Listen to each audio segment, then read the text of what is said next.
Salut! Si tu es là aujourd'hui, c'est que tu as du mal à mettre en place la respiration pilote et que tu aimerais vraiment y arriver. Alors c'est normal, cette respiration est vraiment très compliquée à mettre en place, surtout quand on n'a pas l'habitude et quand on a un transverse inférieur qui est un peu faible, qui n'a jamais travaillé. Au plus il sera fort, au plus il sera facile de le ressentir.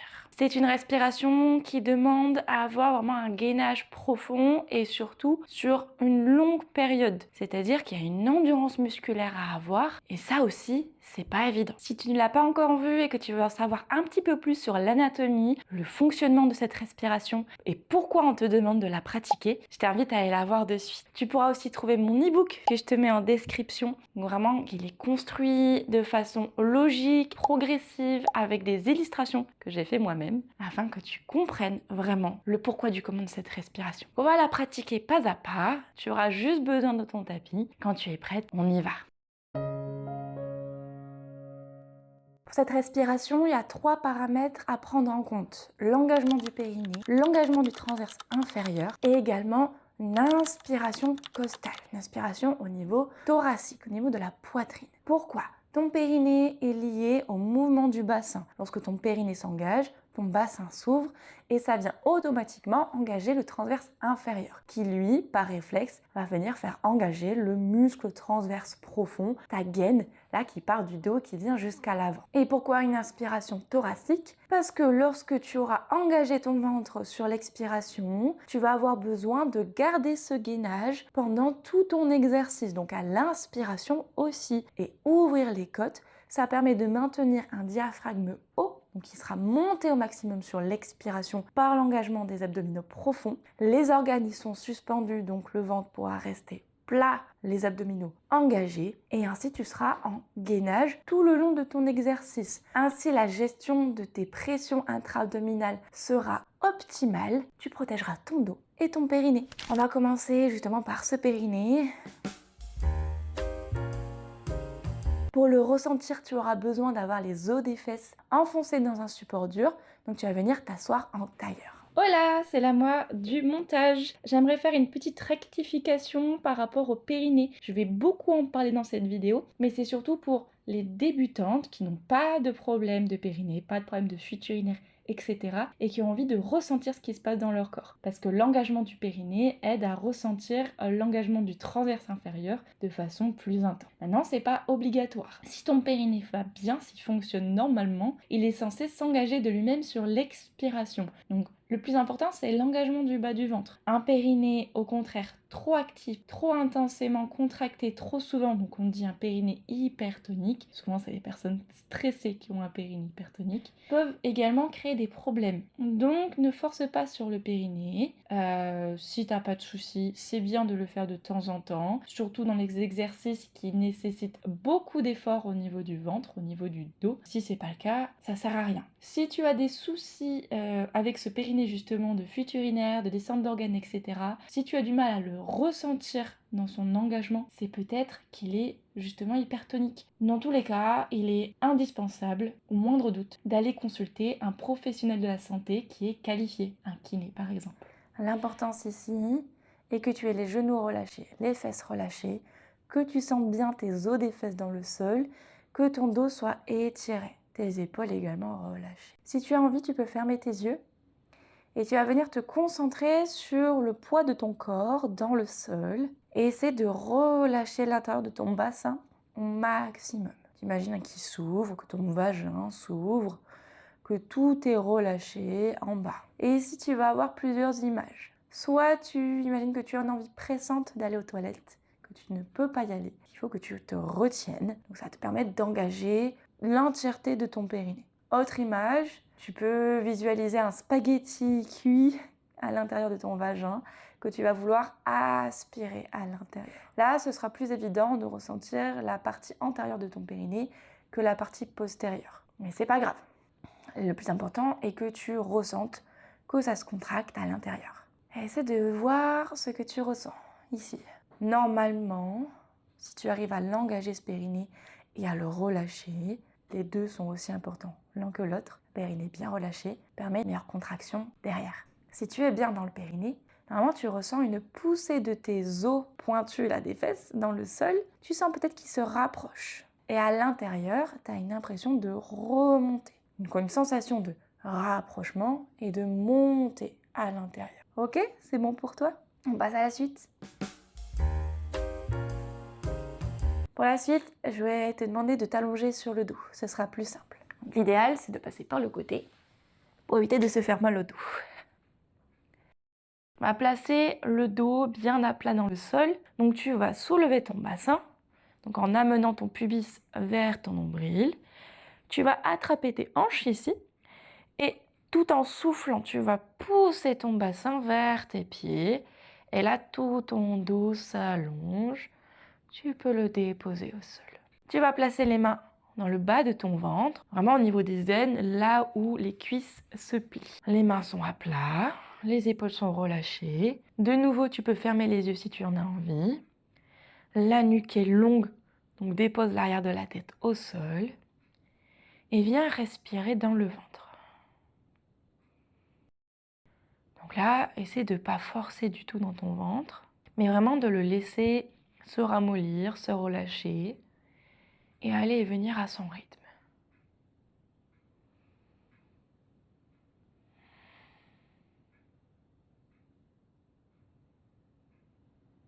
Peut-être qu'aujourd'hui, tu as du mal à respirer dans le ventre. Nous, adultes stressés, on a l'habitude de respirer dans la poitrine. Donc déjà, tu as ce travail-là à faire, d'apprendre à relâcher, d'étendre ton ventre et d'y respirer. Maintenant, tu vas placer les mains au niveau des côtes basses. Donc, tu vois, tu as les doigts au niveau du trou là, de l'estomac, juste en bas du sternum. Là, c'est pareil, tes épaules sont relâchées, tes mains sont bien à plat. Et tu vas ce coup-ci imaginer que tu veux pousser dans tes mains. Là, tes côtes s'ouvrent. Et à l'expiration, tu relâches. À l'inspiration, tu pousses dans les mains. Et à l'expiration, tu relâches. Encore.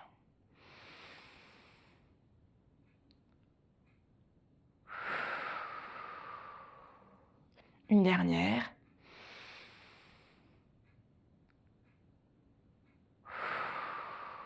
Super. Donc ça, ce sera l'inspiration à faire. Je sais, c'est pas forcément agréable. Donc tu peux, si tu en as envie, plutôt faire une inspiration plus haute.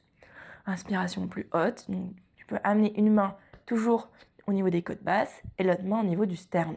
Tu vas ici de même inspirer et pousser dans les mains. Et expire. Relâche. Encore.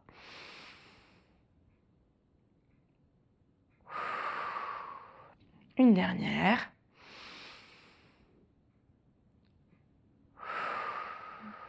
Donc là, on a vu la différence entre respiration dans le ventre et respiration thoracique. Donc là, maintenant, on va s'intéresser à l'engagement du bas du ventre sur l'expiration. Tu vas replacer les mains exactement comme tout à l'heure, au niveau des plis de laine. Tu relâches tes épaules, tu laisses bien ta tête s'alourdir. Et tu vas imaginer que tu as une paille entre les lèvres. Tu veux souffler dans cette paille le plus longtemps, le plus silencieusement possible.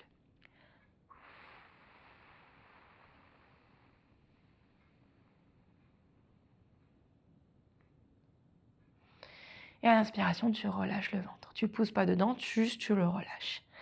Et tu vas sentir déjà, juste en freinant l'expiration, que ton ventre s'engage.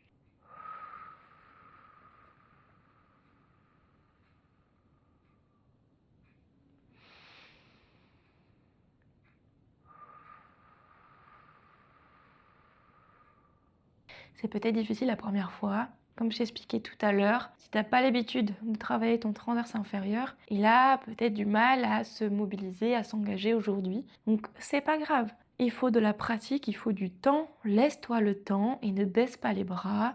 Chaque étape est importante à placer. Donc si pour toi c'est ok, tu sens que ton ventre s'engage, sous tes mains, tu sens qu'il s'éloigne de tes mains, il s'aplatit. On peut passer à la suite. Prochaine étape, on va utiliser le périnée maintenant sur l'expiration.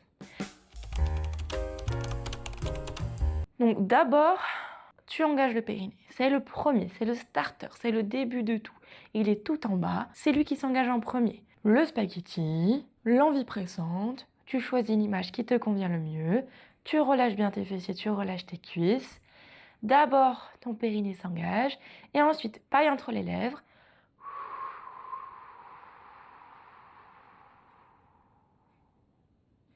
Et inspiration, tu relâches tout. Tu vas sentir que ça engage encore plus ton périnée, il aide encore plus ton ventre à s'engager et ton diaphragme à monter. Donc c'est normal que tu sentes une contraction encore plus intense dans ton bas du ventre. Tu peux le refaire encore, 1 ou 2 fois.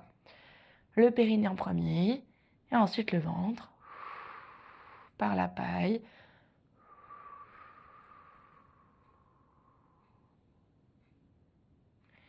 Et tu relâches. Encore le périnée en premier, puis la paille entre les lèvres.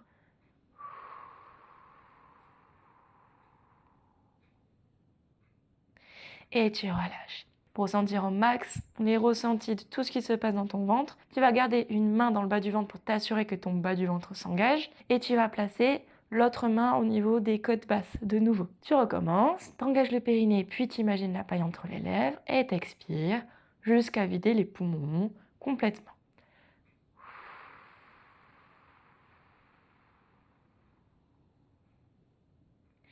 Et normalement, tu devrais ressentir à la fin de ton expiration que tes côtes basses, elles se ferment.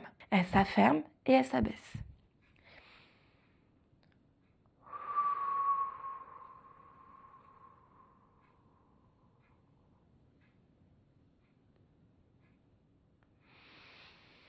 C'est OK pour toi? On passe à la suite? On va utiliser les côtes pour l'inspiration. Là, ça va être un petit peu plus compliqué. Donc, l'idée, ça va être d'engager le périnée, d'engager le ventre sur l'expiration, toujours la même chose, et à l'inspiration, d'aspirer le nombril tout en ouvrant les côtes pour que ton ventre reste bien plat, bien engagé jusqu'au bout de ta respiration. Et ensuite, à l'expiration suivante, si c'est OK pour toi, tu réengages de nouveau le périnée et tu recommences. Et le ventre sera ainsi tout le long de tes cycles respiratoires, de plus en plus engagé. Si c'est difficile pour aujourd'hui, tu peux juste commencer par engager le périnée, expirer, ouvrir les côtes sur l'inspiration et ensuite relâcher. Allez, c'est parti.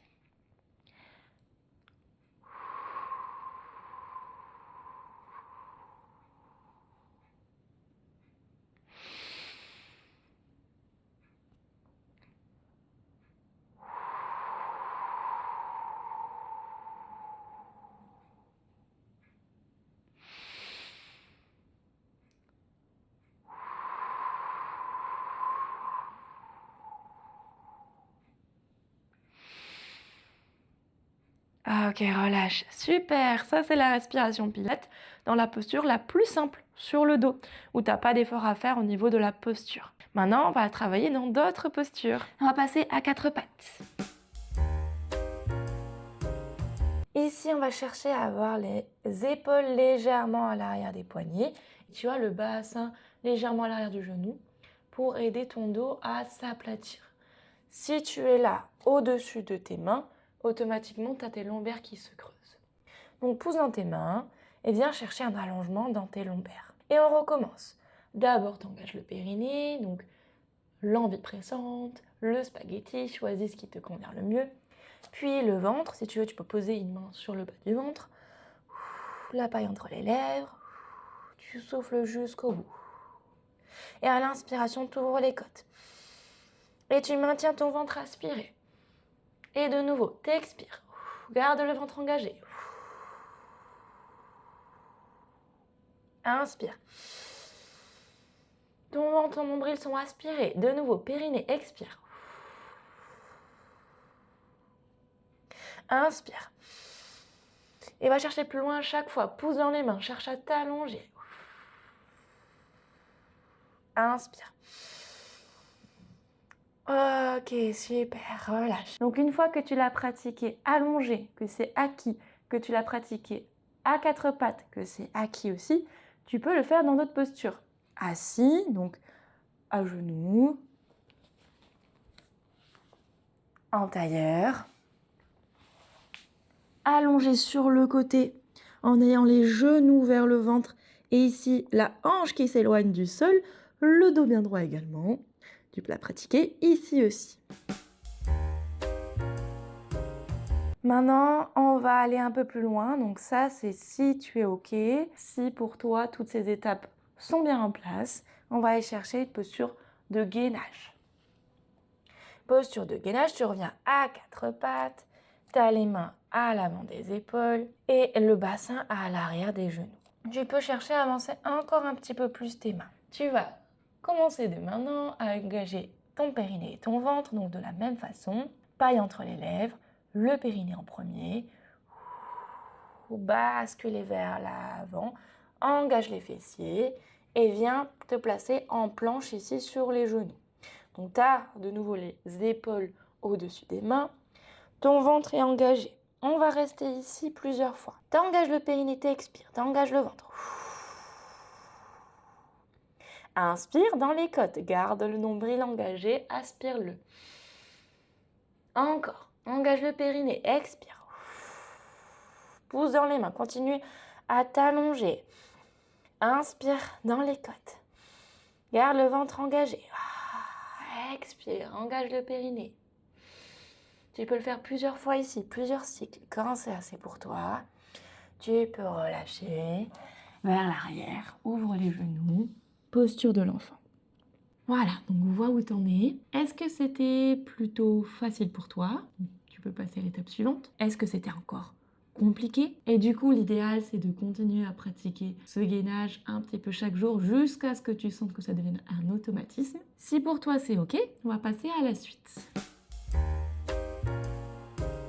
Donc maintenant, on va utiliser cette respiration de façon dynamique. On va utiliser les jambes en même temps. La posture la plus connue, c'est la posture de la chaise inversée. Donc on va se placer sur le dos de nouveau. Tes pieds sont à plat dans le sol, la nuque est allongée, les épaules sont relâchées, les bras le long du corps. Tu vas sur périnée, expire, donc toujours comme tout à l'heure, t'engages le périnée, tu souffles dans la paille, levez la jambe droite, soulever le pied droit du sol et amener la jambe à 90 degrés. Jusqu'à ce que tu sentes là que ça force dans la cuisse. Donc si tu vas trop loin, ça plie au niveau de la hanche, il n'y a plus d'engagement au niveau des abdos.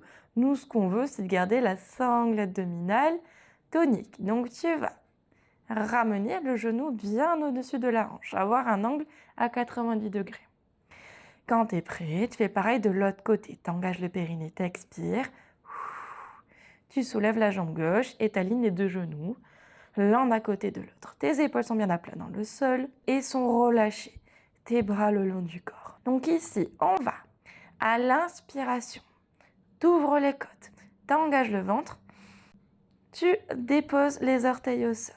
Et à l'expiration, tu engages le périnée, tu engages le ventre, tu souffles dans la paille, tu ramènes le genou droit à côté du genou gauche. À l'inspiration, tu maintiens le ventre engagé. Et tu lâches pas tout le long de l'exercice. Tu engages le périnée de nouveau. Inspire, aspire le ventre. Dépose les orteils au sol. Engage le périnée, expire. Remonte le genou droit, encore. Garde le ventre engagé. Inspire. Ouvre les côtes, aspire le nombril. Engage le périnée, expire. Remonte. Encore, inspire. Ouvre les côtes, expire. Remonte. Et une dernière fois à gauche. Inspire. Et expire. Voilà, tu peux ramener les genoux vers le ventre. Et relâcher le dos. Bravo si tu es allé jusque-là.